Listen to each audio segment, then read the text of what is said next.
तो दोस्तों आज के इस वीडियो में हम मोज़ेक पोर्ट्रेट इमेज बनाना सीखेंगे फोटोशॉप के अंदर। अगर आपको नहीं मालूम कि मोज़ेक पोर्ट्रेट क्या होता है तो मैं आपको बताऊं कि मोज़ेक पोर्ट्रेट में हम क्या करते हैं, बहुत सारे इमेजेस को, करीब 50 से 100 इमेजेस को एक इमेज में मर्ज कर देते हैं। और जब आप मोज़ेक इमेज को दूर से देखोगे तो आपको ऐसा लगेगा कि इसमें एक ही इमेज है, और जब आप उसे नज़दीक से देखते हो तो आपको ऐसा लगेगा कि इसके अंदर बहुत सारे इमेजेस होते हैं जिन्हें हम एक इमेज में मर्ज करते हैं।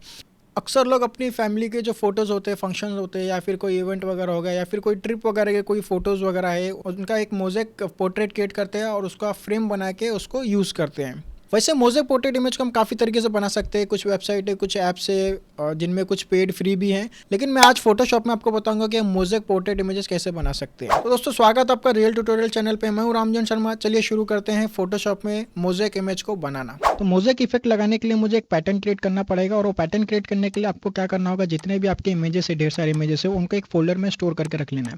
तो मैंने क्या किया, यहाँ पे मेरा 1000x1000 का एक फोल्डर बनाया है, और उसके अंदर मैंने टोटल 25 इमेजेस यहाँ पे सेव करके रखे हुए हैं, यानी स्टोर करके रखे हुए हैं। तो मैं इन 25 इमेजेस की मदद से एक पैटर्न क्रिएट करूंगा, और उसकी मदद से मैं मोज़ेक इफेक्ट लगाऊंगा मेरे मेन इमेज के ऊपर। तो चलिए सबसे पहले देखते हैं कि ये मोज़ेक के लिए पैटर्न कैसे क्रिएट कर सकते हैं। उसके लिए आपको फाइल पे क्लिक करना है। फाइल पे क्लिक करने के बाद आपको ऑटोमेट पे क्लिक करना है। ऑटोमेट में आपको मिलेगा ऑप्शन कॉन्टेक्ट शीट 2 का है। आपको इस पर क्लिक करते ही कॉन्टेक्ट शीट 2 का डायलॉग बॉक्स ओपन हो जाएगा।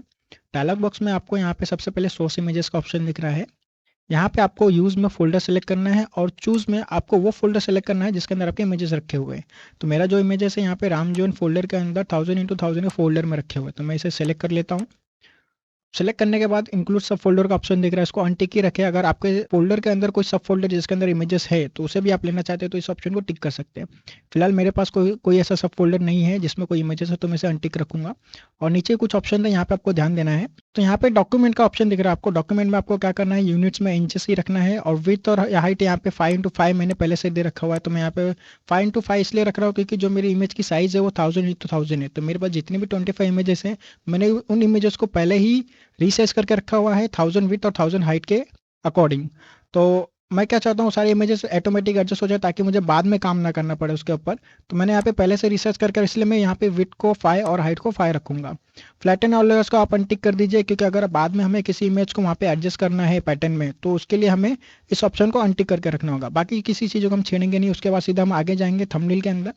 थंबनेल में प्लेस में आपको अक्रॉस फर्स्ट रखना है, और यहाँ पे कॉलम 5x5 रखा हुआ मैंने, क्योंकि जो भी मेरे टोटल नंबर ऑफ इमेजेस है उसके अकॉर्डिंग ही मुझे कॉलम और रो को सेट करना रहता है। अब मेरे पास टोटल नंबर ऑफ इमेजेस है 25।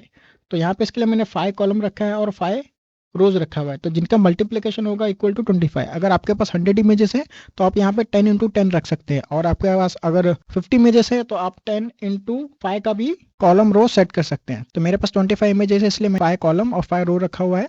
उसके बाद रोटेट फॉर बेस्ट फीस, इसको अनटिक कर दीजिए। अदरवाइज क्या होगा कि अगर आपकी इमेज की साइज प्रॉपर नहीं है तो उसे रोटेट कर देगा, तो बाद में शायद अच्छा ना लगे। यहाँ पे अगला ऑप्शन मिलेगा आपको, use file name as caption. तो जो भी आपकी फाइल की नेम है, आप नहीं चाहते कि वो फाइल की नेम पैटर्न में आए, तो इसके लिए उसको अनटिक रखना है। अगर आप इसको टिक रख देते हो तो आपकी इमेज के साथ जो उसका कैप्शन है, जो इमेज फाइल का नाम है, वो भी वहाँ पे आएगा, जो बाद में बहुत गंदा लगता है और बाद में डबल मेहनत होती है उसे निकालने के लिए। तो बेसिकली हमने यहाँ पे क्या किया, सबसे पहले हमने हमारा जो सोर्स फोल्डर है उसको सेलेक्ट किया। उसके बाद हमने डॉक्यूमेंट में जो भी हमारी विड्थ और हाइट है हमारे इमेजेस के अकॉर्डिंग सेट की। फ्लैटन ऑल लेयर्स को हमने अनटिक रखा हुआ है, और थंबनेल में हमने कॉलम और रो हमारे टोटल नंबर ऑफ इमेजेस के अकॉर्डिंग सेट किया है। उसके बाद फाइल एज नेम को हमने अनटिक करके रखा हुआ है। उसके बाद हम यहाँ पे ओके क्लिक करेगा, जितने भी इमेजेस हमारे फोल्डर के अंदर सिलेक्ट हैं। तो मैं यहाँ पे ओके करता हूँ। तो जैसे मैंने ओपन किया, यहाँ पे फोटोशॉप देख रहे हैं आप, यहाँ पे अपना काम करना चालू कर दिया, और यहाँ पे मेरे लिए एक पैटर्न क्रिएट कर रहा है। तो हम यहाँ पे वेट करेंगे। आपकी इमेजेस जितनी ज़्यादा होगी उतना ज़्यादा टाइम ये ले सकता है। तो मेरे पास 25 इमेजेस है तो ये ज़्यादा टाइम नहीं लेगा मेरे हिसाब से, फिर भी देखते हैं कितना टाइम लेता है।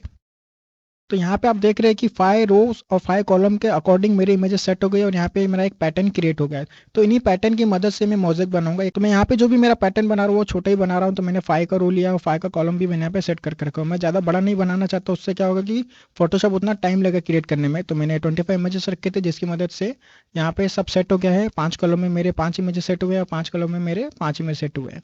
और आप देख सकते हैं कि ये प्रॉपर पूरी तरीके से सेट हुआ है, कहीं पे भी कुछ मुझे मेहनत करने की जरूरत नहीं है।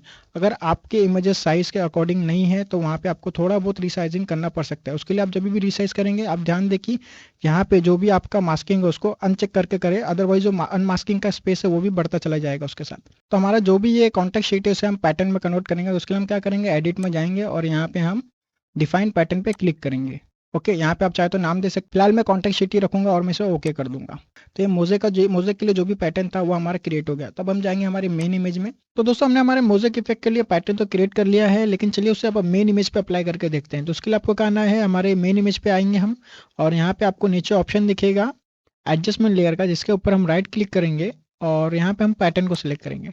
अब पैटर्न को सिलेक्ट करने के बाद पैटर्न का डायलॉग बॉक्स ओपन हो जाता है, जहाँ पे आप पहले से कुछ पैटर्न दिख रहा है तो हम इसे हटा के यहाँ से हमारा जो भी नया पैटर्न होगा उसे सिलेक्ट करेंगे। तो हमने जो भी पैटर्न बनाया था उसे सिलेक्ट करेंगे और यहाँ पे क्लिक करेंगे।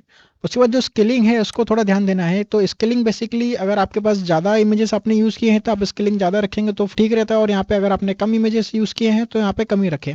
तो फिलहाल मैं यहाँ पे 40 ट्राई करता हूँ क्योंकि मैंने कम इमेजेस ट्राई किए हैं और इसे मैं ओके करता हूँ। तो हमने अभी यहाँ पे पैटर्न अप्लाई कर दिया है। अब हम क्या करेंगे, इसके ब्लेंडिंग ऑप्शन को चेंज करेंगे जिससे कि मोज़ेक का इफेक्ट अच्छी तरह से दिखे। तो यहाँ पे मैं इसके ब्लेंडिंग ऑप्शन पे जाता हूँ और यहाँ पे धीरे धीरे जैसे नीचे आऊँगा, लाइट, स्क्रीन, कलर, ओवरले या फिर सॉफ्ट लाइट, तो मैं यहाँ पे क्या करता हूँ, मैं सॉफ्ट लाइट रख देता हूँ। यहाँ पे हमारा मोज़ेक इफेक्ट तैयार हो चुका है, आप देख सकते हैं। आप चाहे तो इसे अपने अकॉर्डिंग ही एडजस्ट कर सकते हैं और आप चाहे तो इस पे डबल क्लिक करके इसका जो स्केलिंग वगैरह है इसे कभी भी एडजस्ट कर सकते हो। अगर मैं इसे 40 से 20 करता हूँ आप देखेंगे इस पे इफेक्ट आपको दिखने चालू हो जाएंगे। तो दोस्तों हमारा मोज़ेक इफेक्ट तैयार हो चुका है, आप देख सकते हैं स्क्रीन पे। और इसी तरह आप फोटोशॉप में कुछ नया इफेक्ट सीखना चाहते हैं तो आप हमारे चैनल को सब्सक्राइब करके रखें। वीडियो पसंद आया तो लाइक, शेयर, कमेंट जरूर करें। तो दोस्तों मैं उम्मीद करता हूँ कि आज का ये वीडियो आपको पसंद आया होगा और ये जितने भी इमेजेस मैंने यहाँ पे यूज़ किए हैं ये सारे आपको प्रैक्टिस के लिए मिल जाएंगे। इसके लिए आपको हमारे टेलीग्राम चैनल पर जाना है जो है लर्न मोर, नीचे लिंक मिल जाएगी आपको डिस्क्रिप्शन पे, वहाँ पे जाइए और आप मोज़ेक पोर्ट्रेट करके सर्च करिए। वहाँ पे सारे जो भी इमेजेस मैंने यूज़ किए आपको वहाँ पे मोज़ेक पोर्ट्रेट नाम से मिल जाएंगे और उसे डाउनलोड कीजिए और अपना खुद का एक मोज़ेक पोर्ट्रेट जरूर बनाइए। और आप हमें मोज़ेक पोर्ट्रेट इमेज बना के उसको टैग भी कर सकते हैं हमारे फेसबुक या इंस्टाग्राम पे। तो अगर मैं आपको बताऊं कि अगर आप फोटोशॉप को सीखने में इंटरेस्टेड हो तो आप हमारी वेबसाइट learnmorepro.com पे जा सकते हैं, जो एक ई लर्निंग प्लेटफॉर्म है। यहाँ पे आपको फोटोशॉप बेसिक से एडवांस लेवल तक सीखने मिलता है और आपको यहाँ पे ढेर सारे टूल्स देखने को मिलते हैं।